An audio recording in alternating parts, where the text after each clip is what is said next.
네, 사랑하는 성도 여러분, 위중한 시대의 한 주간 안녕하셨습니까? 네, 일교차가 심하기도 하고 아직 여러모로 조심스러운 그런 상황이라 건강과 체력에 유의해 주시기를 바랍니다. 오늘 피치 못하여 현장 예배 나오지 못한 성도님들 계셔서 온라인 예배와 현장 예배를 함께 겸하여 드리고 있습니다.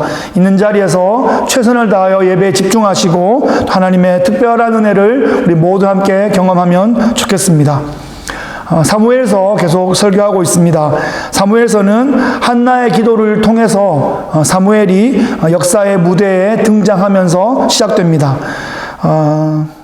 우리 지난 주일에 우리가 미스바에서 기도하면서 블레셋을 물리치고 여호와께서 여기까지 우리를 도우셨다 이렇게 고백하면서 에벤에셀이라는 그 도움의 돌을 세운 장면을 우리가 보았습니다.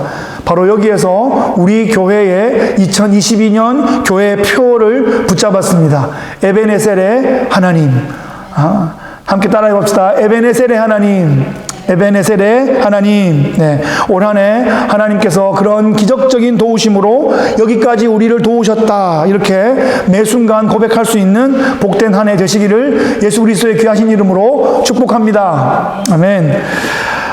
탁월하게 이스라엘을 섬겼던 사무엘도 나이가 들었습니다.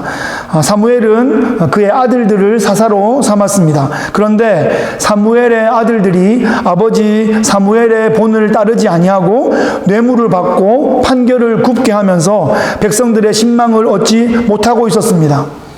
사실 사사는 세습직이 아닙니다. 선지자도 세습직이 아닙니다.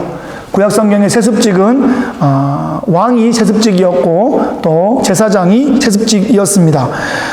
사무엘이 아들들에게 사사직을 물려주려고 했던 것은 아마 사사시대에서 왕정시대로 가는 그런 준비를 하려고 했던 것 같습니다. 하지만 이 사무엘의 아들들이 이 사무엘의 지도력에 미치지 못했고 백성들도 사무엘의 아들들이 자신들을 다스리는 것을 원하지 않았습니다. 사무엘도 어쩌면 사역하느라 아들들을 자기 수준만큼 키워내지 못했던 것 같습니다. 급기야 백성들이 사무엘에게 와서 왕을 세워달라고 요청합니다. 그들의 워딩은 이렇습니다. 모든 나라와 같이 우리에게 왕을 세워 우리를 다스리게 하소서.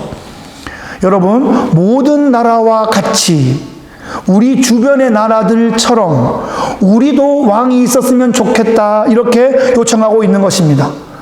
왕을 세워 우리를 다스리게 하소서. 왕을 세워 우리를 다스리게 하소서. 뭔가 좀 이상하지 않습니까? 이 말을 가만히 되뇌어보면 여러분, 사실 이스라엘의 왕이 없었던 것이 아닙니다. 여호와 하나님이 왕이시고 여호와 하나님의 뜻을 대리하는 사사가 있고 선지자가 있고 제사장이라는 직분이 있었습니다. 그런데 이스라엘 백성들은 하나님께서 우리를 다스리게 하옵소서 이런 고백을 하는 것이 아니라 우리에게 왕을 세워 그 왕이 우리를 다스리게 하소서 이렇게 외치고 있습니다. 왕으로 하여금 우리를 다스리게 한다면 그 왕은 어떤 왕입니까? 아무 왕이나 이스라엘을 다스려도 되는 것입니까? 일단 누군가가 다스리기만 하면 되는 것이 아니라 어떤 왕이 세워지는지도 중요하고 어떻게 다스리는지에 대한 그 매뉴얼도 매우 중요합니다. 그런데 백성들은 그런 것을 중요하게 여기기보다 일단 다른 나라들에게 꿀리지 않는 폼나는 왕 하나를 세워가지고 우리도 좀 보란듯이 어깨 펴고 살아보자 이런 생각을 하고 있습니다.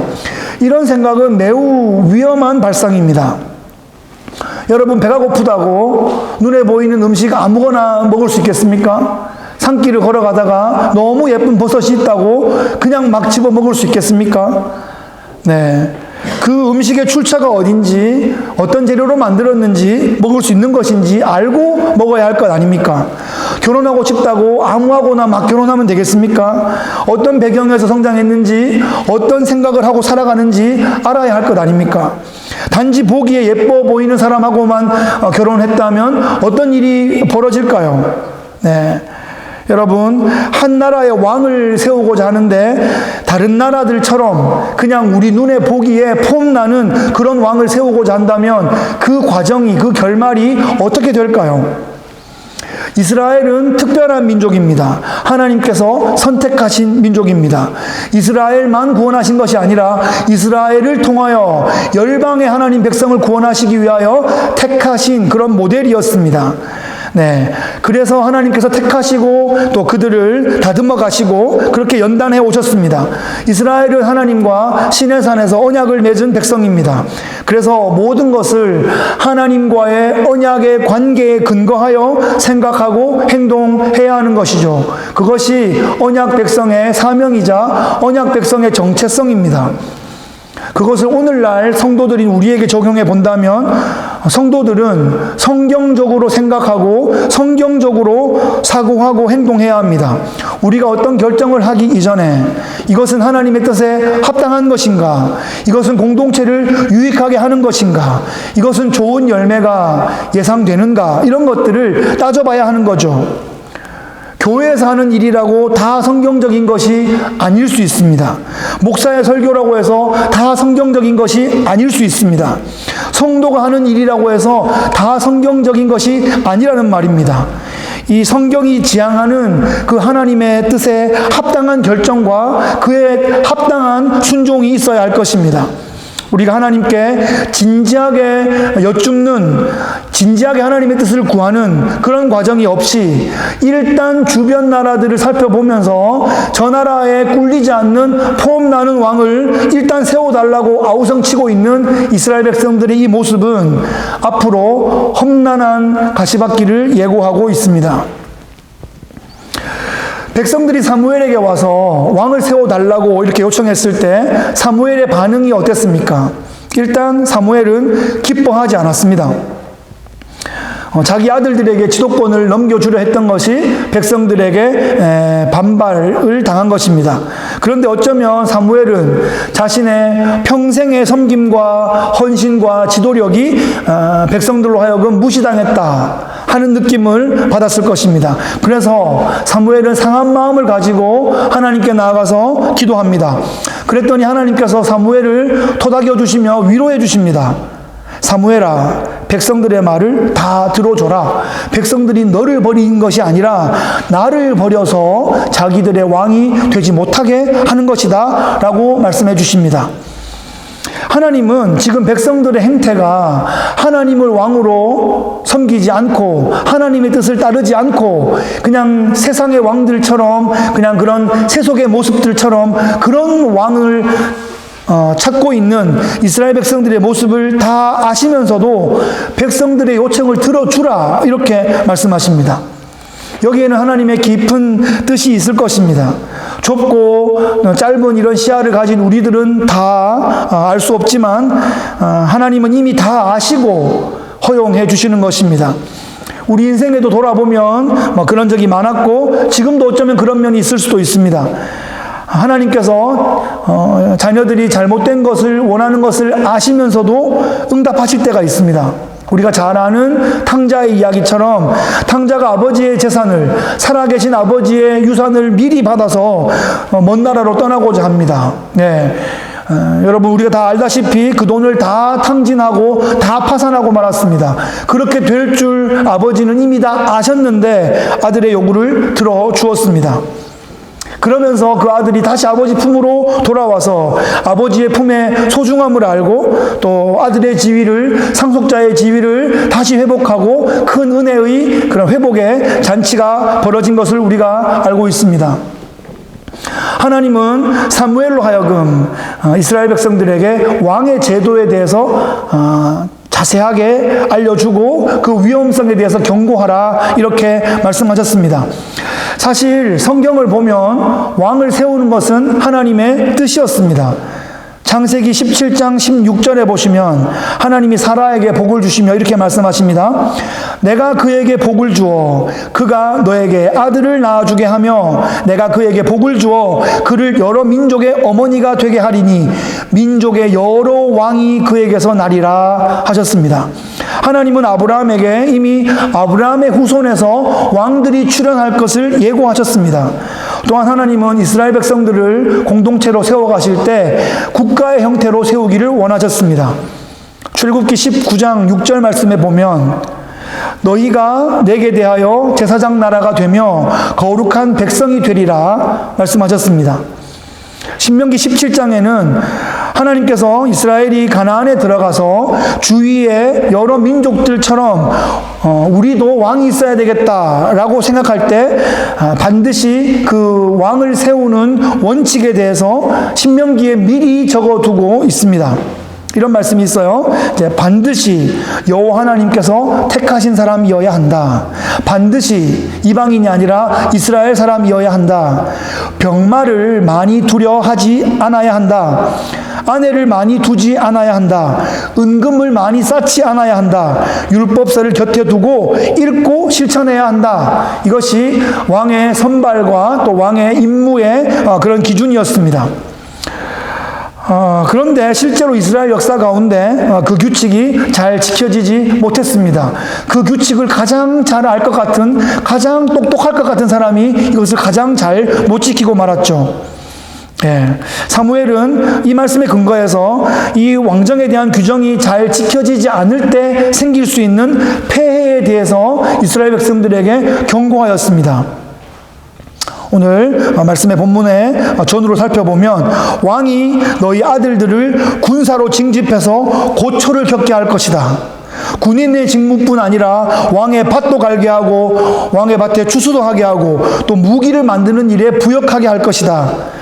딸들은 향료를 만들고 음식들을 만들 것이고 또 모든 백성들은 가장 좋은 것을 왕궁의 조공으로 바치고 엄청난 세금을 바칠 뿐 아니라 거의 종처럼 불임을 당하게 될 것이다 라고 경고하였습니다. 결국 백성들은 왕 때문에 너무나 힘들어서 여호와여 우리를 구원하여 주소서 이렇게 울부짖을 것이다. 아무리 부르짖어도 하나님께서 응답하지 않으실 것이다. 니들이 요청한 것에 대한 쓴 열매를 따 먹어야 한다라고 경고하였습니다. 사무엘이 이렇게 인간적인 욕심으로 왕을 세웠을 때의 심각한 어려움에 대해서 경고를 했는데도 이스라엘 백성들은 여전히 왕을 요구하고 있습니다. 그들의 말을 들어봅시다.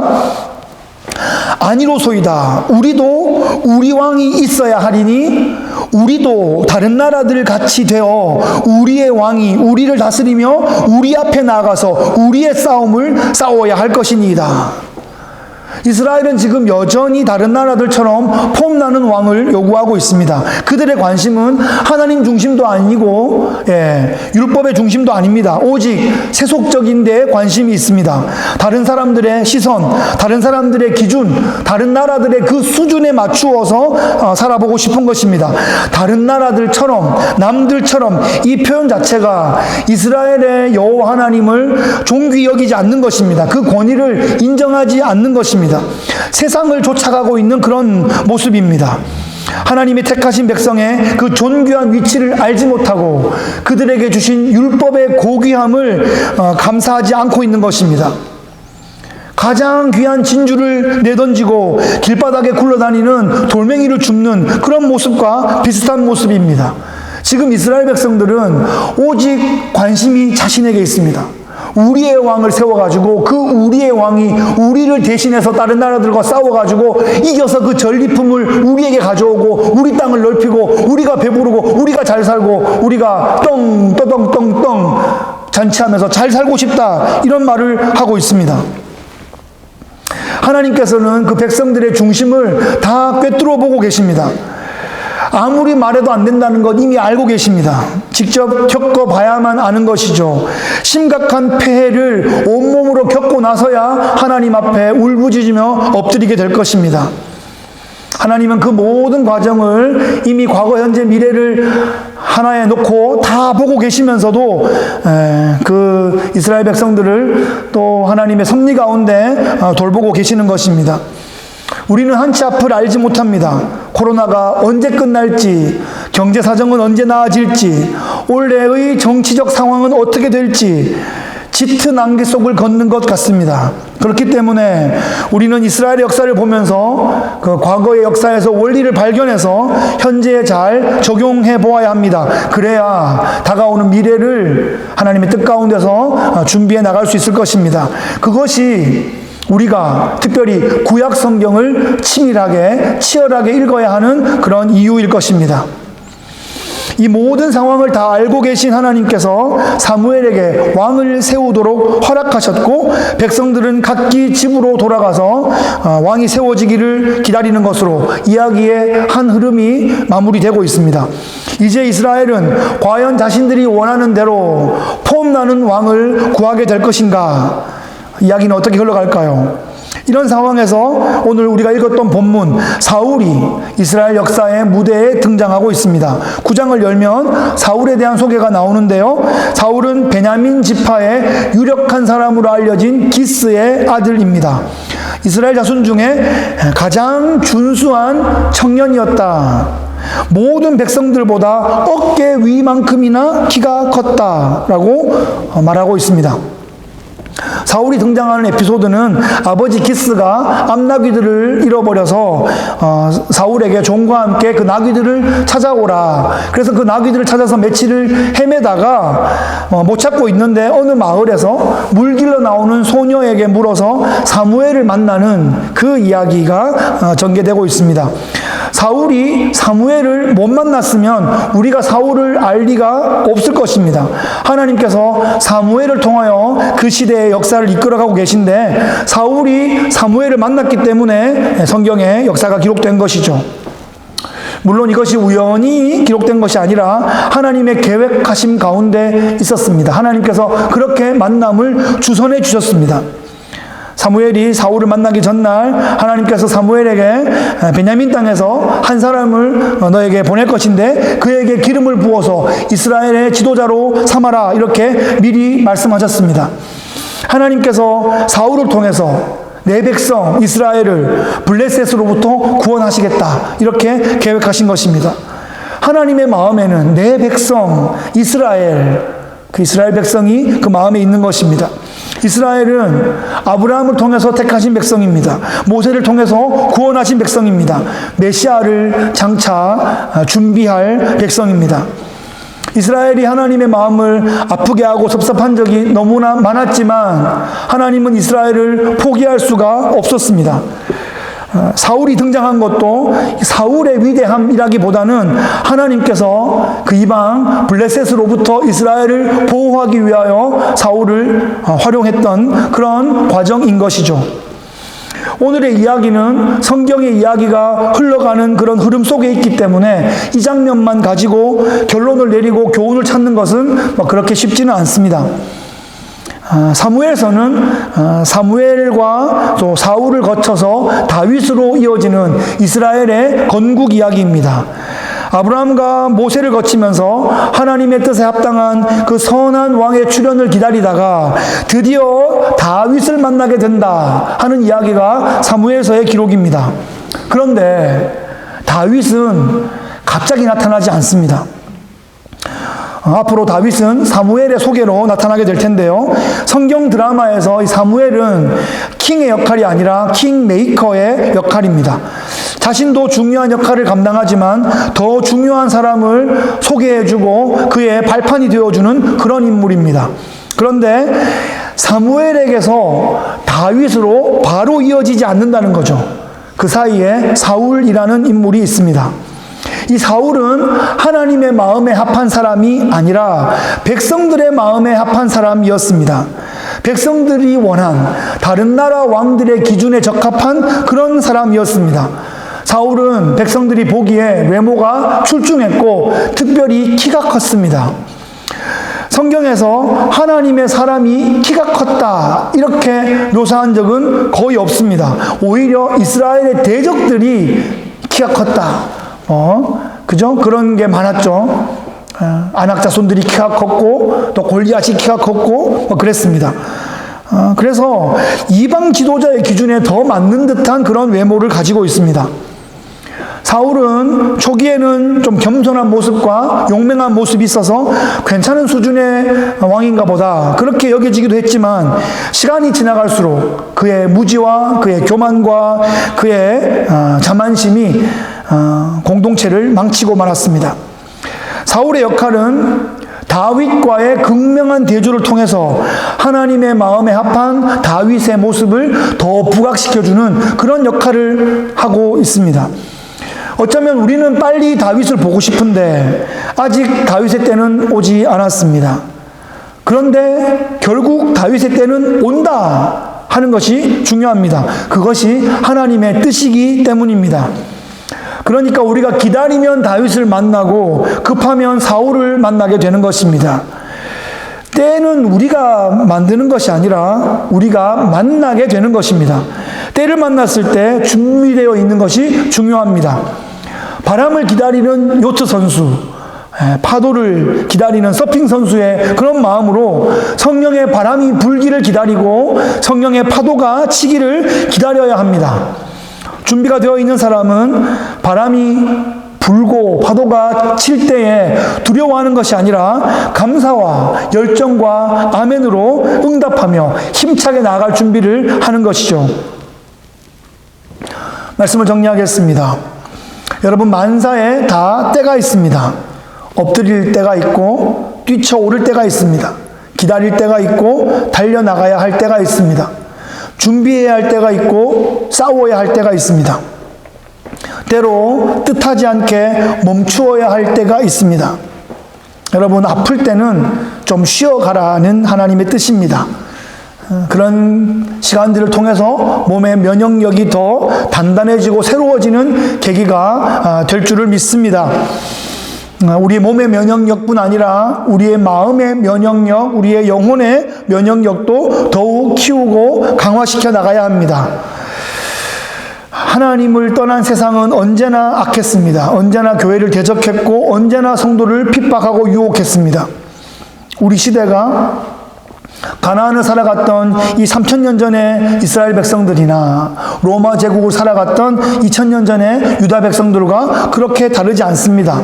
여전히 지금 쉽지 않다는 뜻입니다. 하나님의 때를, 성령의 바람을, 성령의 파도를 우리가 기다려야 합니다. 우리에게 주어진 때가 있습니다.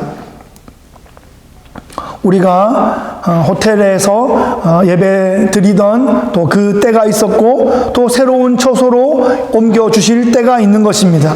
소수의 가정이 둘러앉아서 예배 드릴 때가 있고 또 하나님께서 붙여주시고 또 만나게 하시고 채워주시고 부어주실 때가 있을 것입니다. 나의 생각, 우리의 경험이 아닌 하나님의 시선으로, 하나님의 비전으로 이 시대를 바라보고 또 교회를 바라보아야 합니다. 교회는 하나님의 꿈이었고 교회는 하나님의 방법이었습니다. 온 세상 역사 가운데 하나님의 눈에만 보이는 바로 그 교회, 바로 그 교회의 멤버로 충실하게 속해 있는 성도들은 반드시 천국의 영광스러운 그 면류관을 얻게 될 것입니다. 오늘도 그 믿음과 소망으로 우리에게 붙여주신 이 시대를 믿음으로 싸워 승리하시는 믿음의 용사들 되시기를 예수 그리스도의 귀하신 이름으로 축복합니다. 아멘. 참 좋으신 우리 하나님 아버지 감사합니다. 이 시간 성령으로 우리와 동행하시고 임재하여 주시니 감사합니다. 구약 그 사사시대의 그 역사들을 바라보면서 그 시대 백성들의 마음과 시선을 바라보면서 오늘 성도들이 어떤 모습으로 살아가야 하고 어떤 기도를 해야 하고 어떤 모습으로 준비해야 할 것인지를 다시 한번 우리 마음에 도전을 주시니 감사합니다. 하나님 아버지, 우리에게 주어진 때, 우리에게 맡겨주신 이 시대 가운데 하나님의 때를 기다리며 성령의 인도하심을 기다리며 믿음으로 거룩함으로 잘 준비하여 맡기신 때를, 시대를 잘 감당하는 믿음의 백성들 될 수 있도록 주님 역사하여 주시옵소서. 말씀이 선행하시고 말씀 붙잡고 잘 순종하여 나아가 말씀의 열매를, 그 단 열매를 따먹는 우리 모든 믿음의 식구들 되게 하여 주시옵소서. 감사와 영광을 주께 올려드리며 예수 그리스도의 귀하신 이름으로 기도하옵나이다. 아멘.